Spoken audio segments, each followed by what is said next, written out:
কুষ্টিয়ার ইসলামী বিশ্ববিদ্যালয়ের সমাজ কল্যাণ বিভাগের বিভাগীয় প্রধান আসমা সাদিয়া রুনা খুন হয়েছেন এবং এই খুন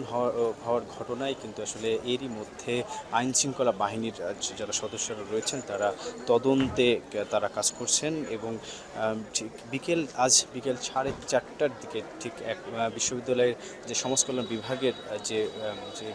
যে বিভাগীয় প্রধানের তার যে রুম সেই রুমে কিন্তু তিনি খুনের শিকার হন। এই ঘটনার পর থেকে আমরা দেখেছি যে যে এই ঘটনার পর থেকেই আইনশৃঙ্খলা বাহিনীর সদস্যরা সহ ও যে যে এছাড়াও যে বিশ্ববিদ্যালয়ের ভিসি সহ অন্যান্য কর্মকর্তারা তারা কিন্তু এসেছেন। ঠিক এখন কুষ্টিয়া জেনারেল হাসপাতালে কিন্তু তার যে মরদেহ সেটি কিন্তু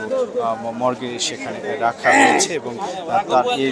এই ঘটনার পর থেকেই আমরা দেখছি হাসপাতালে কিন্তু এখন তারা হাসপাতালে কিন্তু যে শিক্ষার্থী সহ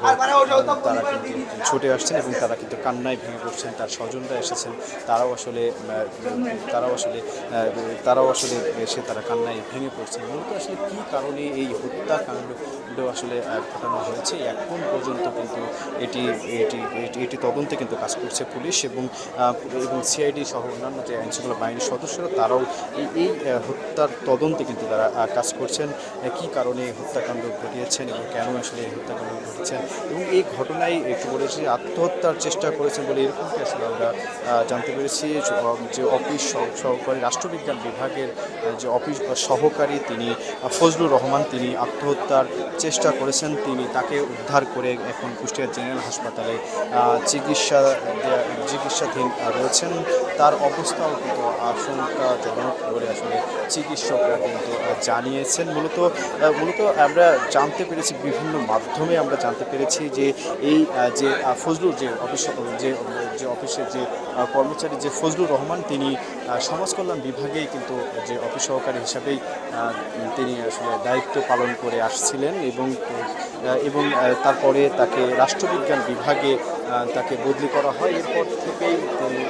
একাধিকবার এই যে আসমা সাদিয়া যে রুনা তার কাছে আসেন এবং তাকে ঠিক এই যে বিভাগে সমাজ কল্যাণ যে বিভাগে সেই বিভাগে তাকে দায়িত্ব তাকে আবারও আসলে ফিরিয়ে নিতে কিন্তু তিনি অনেকবার তাকে জানিয়েছেন এবং এরকমটি আসলে মনস্তান্ত্রিক কোনো এরকম তবে তিনি এটি আসলে তিনি এই যে তাকে যে দায়িত্ব সেটি কিন্তু আসলে তাকে কিন্তু তাকে আসলে না নেওয়ার কারণেই কিন্তু এই হত্যাকাণ্ড ঘটতে পারে এবং তাদের মধ্যে যে মনস্তান্ত্রিক যে দ্বন্দ্ব আছে কিনা এরকমটি আসলে এটুকুটি নিয়েও কিন্তু আসলে কথা বলছেন। তার এছাড়াও যে বিশ্ববিদ্যালয় যারা প্রশাসনের যারা রয়েছেন তারাও আসলে এরকমটি আসলে বলছেন যে তাদের মধ্যে যে মনস্তান্ত্রিক যে দ্বন্দ্বের কারণে এই হত্যাকাণ্ড হয়েছে কিনা এইসব বিষয় কিন্তু তারা নিয়ে আসলে কাজ করছেন এবং আমরা দেখেছি যে বিকেল থেকেই কিন্তু এই হাসপাতালকে কিন্তু তারা জড়ো হয়েছেন। আজকেও আমি একটু আগেও এখানে কিন্তু যে এখানে বিশ্ববিদ্যালয়ের ভিসি সহ কুষ্টিয়ার পুলিশ সুপার জসিমউদ্দিন সহ অন্যান্য যারা বিভিন্ন পর্যায়ে যারা কর্মকর্তারা রয়েছেন তারাও এসেছেন। তারা বলছেন যে এটি আসলে এটি কী কারণে এই হত্যাকাণ্ড এবং কেন এই হত্যাকাণ্ড ঘটানো হয়েছে এসব নিয়েও কিন্তু এবং তিনি কেন আসলে নিজেই আসলে তার যে গলায় ছুরি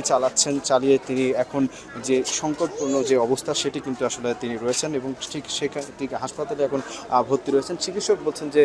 তার যে অবস্থাও কিন্তু আসলে এখনও আসলে তিনি শঙ্কা মুক্ত নয় বলেও আসলে তারা জানিয়েছেন এবং এরপর থেকেই আমরা দেখেছি যে বিশ্ববিদ্যালয়ের যে বিভাগীয় প্রধান আসমার কিন্তু আসলে আসমার 4 সন্তান আসলে জননী এবং তার 3টি আসলে কন্যা সন্তান এবং একটি আসলে ছেলে এবং তার স্বামী ইমতিয়াজুর রহমান তার বাড়ি কুষ্টিয়া শহরের যে সনটুর যে গলি সে গলির এলাকায় এবং এই ইমতিয়াজুর রহমান তিনি কুষ্টিয়া পলিটেকনিক ইনস্টিটিউটের শিক্ষক এবং একটি ইউসিজি যে কোচিং সেই কোচিং তিনি চালান বলেও আসলে আমরা জানতে পেরেছি। এরপর থেকেও তিনিও এসেছেন, তিনিও কান্নায় ভেঙে পড়ছেন যে এই যে তাদের যে সন্তান সহ তারাও কিন্তু হাসপাতালে তারা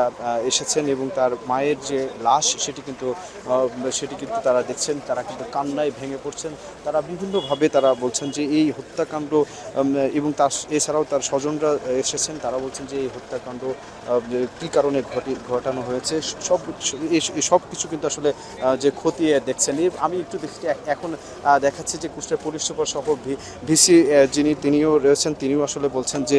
কেন এই হত্যাকাণ্ড এবং শুধু পুরো যে ঘটনা সেটি আইনশৃঙ্খলা বাহিনীর সদস্যরা যারা রয়েছেন তারা তারা কাজ করবেন বলে আসলে তিনি আসলে আশা ব্যক্ত করেছেন এবং যে বিশ্ববিদ্যালয়ের প্রশাসনের যে সিসিটিভির ফুটেজ সহ অন্যান্য যে ফুটেজের মাধ্যমে কিন্তু